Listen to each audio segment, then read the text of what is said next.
બિન રાજકીય રીતે જે કોઈ પ્રશ્ન હશે તો એમાં ખેડૂતો માટે લડીશું.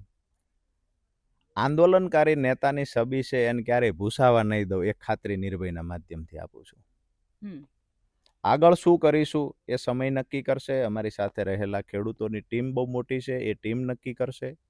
હાલ કોઈ રાજકીય પાર્ટી સાથે હમણાં અમુક દિવસો સુધી જોડાવાનો નથી, અમુક મહિના સુધી પણ ન જોડાવ. હાલ કોઈ ચર્ચા નથી. પણ વાત એ છે કે રાજુ કરપડા આંદોલનકારી નેતા હતો, આંદોલનકારી નેતા આવનાર સમયમાં રહેશે. ખેડૂતો પર અન્યાય થશે તો કોઈ પણ જગ્યાએ રાજુ કરપડા હશે, એ ખેડૂતો માટે અવાજ ઉઠાવવાના પ્રયત્ન કરશે. તાલુકા પંચાયત, જિલ્લા પંચાયતની પણ ચૂંટણી આવી રહી છે, લાગે છે એમાં અસર થશે?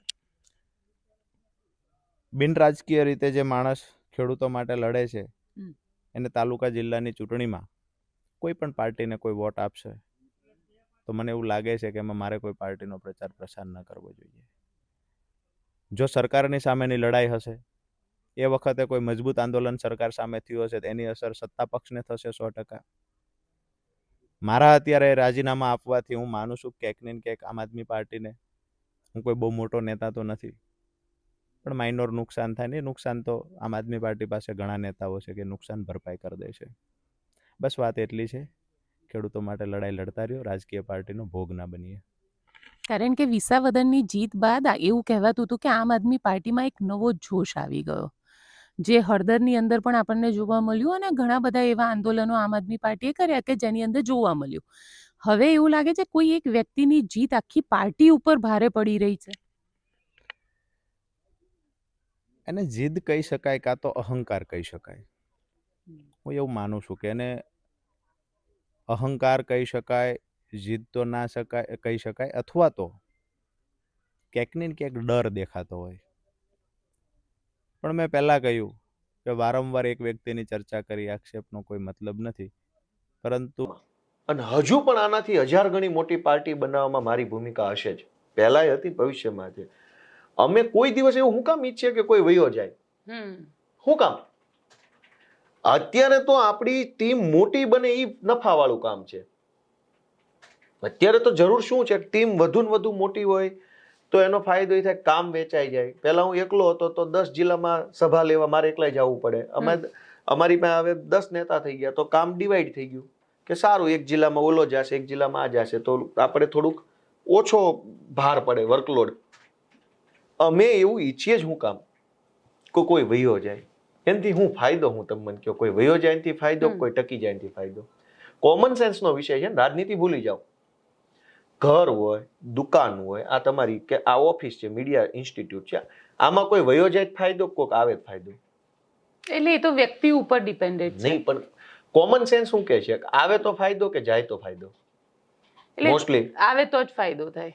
તો બેન, કોમન સેન્સ એવું કહે છે કે રાજકીય પાર્ટીમાં જેટલા આવે એ ફાયદો, તો કોઈ વયો જાય એવું ઈચ્છવું જ હું કામ? તો મહેશ સવાણી હોય કે વિજય સુવાળા હોય, લગભગ લોકો પાર્ટી છોડીને ગયા.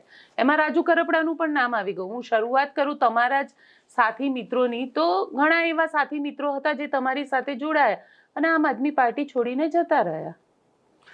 એમાં ગોપીબેન બે વાત છે કે રાજકારણમાં આવનારા લોકો જે છે એમાં મુખ્યત્વે બે પ્રકારના માણસો આવે છે. એક કે જેને કંઈક અપેક્ષા હોય, અથવા જેની અંદર કંઈક સ્ટ્રોંગ કંઈક બદલો લેવાની ભાવના હોય, અને બીજા કે જે ખરેખર સંઘર્ષ જ કરવા આવતા હોય. અપેક્ષા ન હોય ને કઈ બદલો ન લેવો, સંઘર્ષ કરવો છે ને કંઈક સારું કરવું છે. ધારો કે કોઈને ગુસ્સો આવી ગયો, ભાજપ પાર્ટીએ એને ટિકિટ ન આપીને હોદ્દો ન આપ્યો એટલે પાર્ટી બદલી નાખી. યા તો કોઈને એમ છે કે હું ફલાણી પાર્ટીમાં જોડાઈને ટિકિટ હોદ્દો મેળવી લઉં, તો એ એની પાસે એક બીજી પાર્ટીમાં આવવા માટેનો એંગલ છે. એક માણસ એવો છે કે ટિકિટ નથી જોતી, હોદ્દો નથી જોતો, ને ફલાણી પાર્ટીએ મને હોદ્દો નથી આપ્યો, એ બાબતની મને કોઈ નારાજગી નથી, પણ મારે આમ આદમી પાર્ટીમાં જોડાઈને સંઘર્ષ કરવો છે. જે 100% સંઘર્ષ કરવાની માનસિકતાથી આવ્યા છે કે લડવું છે અને ગુજરાતની જનતા માટે કંઈક સારો વિકલ્પ તૈયાર કરવો છે, એ માણસો આજે પાર્ટીમાં કામ કરે છે, વર્ષોથી કરે છે અને હજુ કરે છે. માનો કે કોઈ માણસ ટૂંકી નારાજગી લઈને આવ્યા હોય કે સામે નારાજ થયો તો અહીંયા આવ્યો, વળી નારાજગી દૂર થઈ ગઈ તો ત્યાં આવી ગયો, અથવા કોઈ અપેક્ષા લઈને આવ્યા હોય કે ભાઈ ત્યાં જઈને આમ આમ આમ આમ બની જાય અને ધીમે ધીમે એવું લાગે કે અહીંયા બનવામાં સમય લાગે એમ છે, સંઘર્ષ જાજો છે, તો બની શકે કે માણસ રસ્તો બદલી નાખે. તમને શું લાગે છે રાજુ કરપડાએ શું કર્યું હતું? રાજુભાઈને જેલમાં જવાનો ડર લાગે છે, એ સ્પષ્ટ વાત છે, અને એણે પોતે કીધેલું છે. ભલે હવે ન કબૂલે, કેમ કે હવે તો ભાજપની સ્ક્રિપ્ટ પ્રમાણે એને બોલવું એ એની મજબૂરી છે ગોપીબેન. અને અંદર ખાનાની વાત એ પોતે જાણે છે, તમે જાણો છો, હું જાણું છું, હવ જાણે છે, બધા જ જાણે છે અંદર કાને કે રાજુભાઈને પાર્ટીથી કોઈ કાંઈ એવી મોટી નારાજગી નથી પાર્ટી છોડવી પડે. નાનો મોટો કાંઈ મતભેદ થઈ ગયો હોય તો એની તો બેસીને ચર્ચા થઈ શકતી હોય, કેમ કે એવું વર્ષમાં 5 વાર બનતું હોય. એનાથી કઈ કોઈ પાર્ટી ન છોડી દે, બધું જ કઈ ખુશ ન હોય.